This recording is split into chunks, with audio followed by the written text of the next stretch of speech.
Garden Minutes, Metal Raised Garden Bed Assembly. Hi everyone, I'm Brian from Garden Minutes, and I wrote the instructions for how to set up our metal raised garden beds. The reason I wrote them is because I've assembled our raised garden beds hundreds of times, and along the way, I've learned different tips and techniques to make the setup process as smooth and easy as possible. So, in this video, I'm going to take you through the assembly process of one of our metal raised garden beds from start to finish, and include the different recommendations and techniques that I found to be really helpful to make this process simple and easy. Now, obviously this is an empty box, there's nothing in here. I've unpacked all the parts of this metal raised garden bed already in my garage, which is part of tip 1. So let's head on in there and let's get growing. All right, let's assemble our Garden Minutes raised garden bed. 2 tips to get started: put on some gloves, keep your fingers safe. The edges of the garden beds can be a little sharp sometimes, so protect fingers. Second, I recommend assembling your garden bed in a clean area. I'm in my garage right now. We have a concrete floor. That way, when I will inevitably drop something, I can very easily find it. If you're assembling this on grass or on top of soil or rocks, whatever it may be, if you drop something, it's gonna be a lot harder to find it. That's a personal tip for me because I drop things all the time. So when you go to unpack your garden bed, you're gonna notice that you have long panels, short panels, corner panels, safety edging, a bag of hardware, and most importantly, your instructions. The garden bed I'm assembling right now is our 10-in-1, and if you're watching this and you're saying, oh, Brian, I have the 17-in-1, this isn't for me, it's not true. All of our assembly process is basically the same for any type of garden bed we have, whether it's our 17-inch tall, 32-inch tall, 10-in-1, or 17-in-1. The differences in them, specifically what 10-in-1 and 17-in-1 mean, is just the amount of configurations that you can create this garden bed into. So by using all the parts or some of the parts or rearranging where these parts go, you can create different layouts of this garden bed. Specifically with this one, the 10-in-1, we can create 10 different layouts. Now there are certain ones that are really popular, specifically the ones that fit with our garden grid watering systems. On the back of the instructions, we can tell you which ones those are. That way it's easy to assemble exactly what you want, especially if you're ordering this as a bundle. Our bundles come with our garden beds, our garden grids, and our garden grid manifolds. The manifold lets you adjust the water flow coming out of your garden grid. It even allows you to connect a hose from one garden to the next. That way you can run multiple gardens at the exact same time, watering them just from one water source. When you go to assemble your garden bed, open up your instructions, and you're gonna see all the different configuration options listed here. We're doing GIM 6. GIM just stands for Garden in Minutes. 6 is configuration number 6. The GIM 6 configuration is what works with our 2x6 garden grid. So I'm gonna take a look at where all the different panels are and organize them like it shows here. So I already have everything laid out into the GIM 6 configuration. I have a short panel down there, 2 longs, a short, the corners, etc. My first big tip for assembly, which is probably the most important one if you're trying to save time and just hassle and things like that, is to assemble all the panels flat on the ground. It allows you to reach more easily to the different points you're going to be putting hardware in instead of having to reach down into the depth of a garden bed, reaching the bottom screws, especially on our taller ones. It's really hard to reach down. So if you leave them flat like this, it's really easy. It saves you a ton of time and also just allows you to have everything basically pre-assembled, nice flat, and you just lift it up and then attach the corners.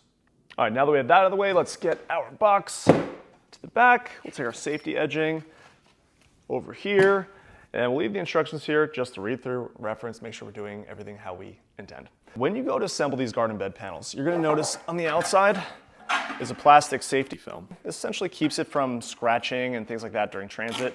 You can go ahead and just remove those. I'm not gonna take you through the entire process and have you listen to plastic coming off of panels, so we'll just go ahead and zoom through this. One tip on this, remove the edges, then peel it down, makes it a lot easier. Also, do it out of the sun. In the sun, it sometimes can be a little harder to remove, so if you do it in the shade, again, another benefit of doing this inside or in a garage, it makes it much, much easier to remove the plastic.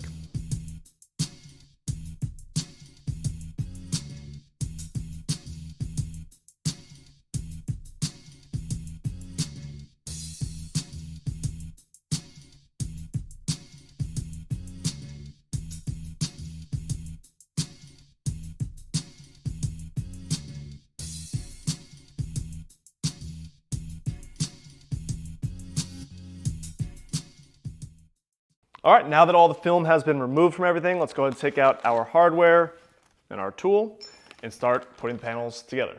To assemble everything, just take the panels and overlap them, lining up these holes. Take your screw, poke it through the panel. There we go.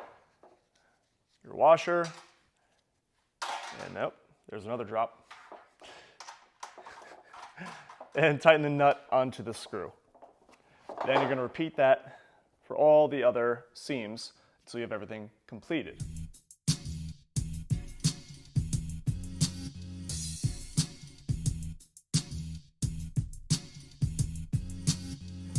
Now, as I'm getting along with assembly here, there is something I want to mention. If you are assembling our 17-in-1 raised garden beds or any of our 32-inch tall raised garden beds, they also come with support rods. So when you're looking at your layout, your configuration, in your instructions, you'll see if and where support rods should be placed, along with some details with it. That'll kind of give you a heads up as to maybe you don't need to put a regular nut and bolt here, and instead that's where support rod goes, things like that. So just keep an eye out in your instructions of where those rods go if you're using our 17-in-1 or any of our 32-inch tall raised garden beds. If your raised garden bed configuration needs support rods, you'll notice that some of the configurations only need a single rod to bridge the width, and some of them need two rods that are connected together to make a longer rod. To do this, all you do is take the rod's threaded connector, thread it into the end of one of the support rods, slide the little spacer sleeve over it, and connect the second rod to the other end of that threaded connector. Now you have one long rod that can bridge the width of the wider configurations. To attach your support rod, you'll just need a bolt and a washer from your hardware pack. You'll take the bolt, slide it through the hole of the garden bed panel, put the washer on the other side, and then you'll simply thread that support rod onto the end of that bolt. Go ahead and do it until it is tight. You can even use a screwdriver at the end to make sure it's extra snug. Then repeat for the other side of that rod and any other rods that your garden bed configuration needs. Now, back to assembly.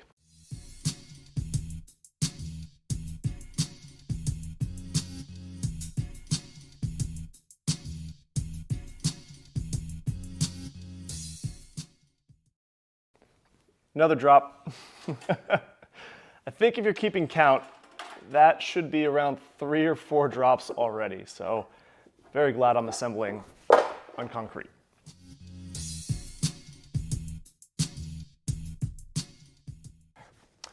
So you see the way I'm holding this, how I'm able to reach down to this bottom hole here to put in the next nut and bolt and washer. On our 32-inch tall garden beds, you would do this exact same thing. You just do half from this side, half from the other side. It's way easier than having this all the way up, as you can imagine, 32 inches tall, and then trying to reach your arm all the way down to the bottom, or having to lift it up and go underneath when everything is all connected. And it's just much, much, much easier to keep everything pretty much flat on the ground. Put your arm under, reach, attach, do the same thing from the other side if you need to, and then go ahead and add your ends. So I rearranged everything that way you can see the end part a little bit better. What we're going to be doing now is adding the corners to our assembled panels. When you do the corners, you want to attach them to the outside of your panel. So we'll go ahead, we'll take them just like we were doing with these, and we will put them right there on the outside and add our hardware.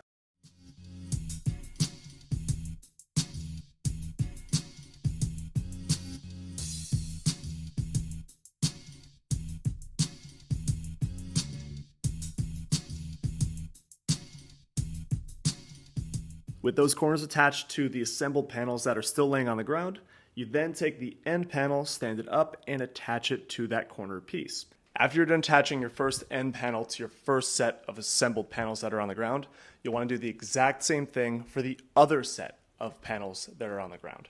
And if you're assembling one of our wider configurations, like GIM1, which is used for our 4x8 bundle, those have 4 panels for the ends. So for that, you'll attach one panel to every corner of your assembled sections.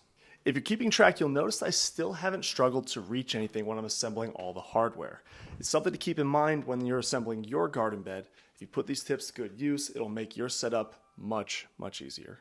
All right, now that we have our garden bed assembled to this stage, What we're going to do is tip them up and connect them all together to create the full rectangular shape.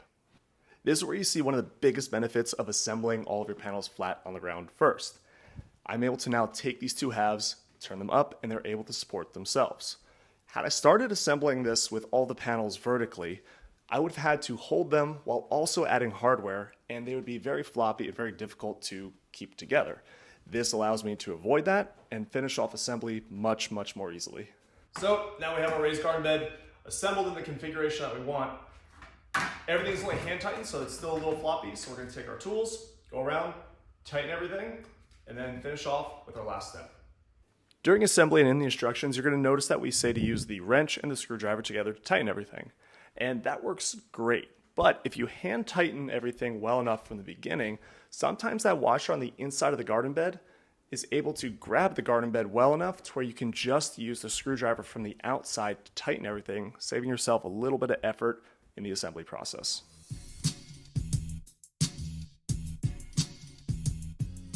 Now that everything is assembled and tightened, we have one final step, and that is adding our safety edging to the top of our garden bed. Safety edging is pretty straightforward. You basically just take the grooved side and press it in over the top of your garden bed panel. I usually start near a corner just because that's where the seam of the corner and the panel is, and it's usually the harder part to get over, so I'd rather start there and then work my way through the rest. When you get to the seam, that's where you kind of have to work a little bit, get it over the edge. Then go to your next seam, get it over, and continue along with the rest of your garden bed.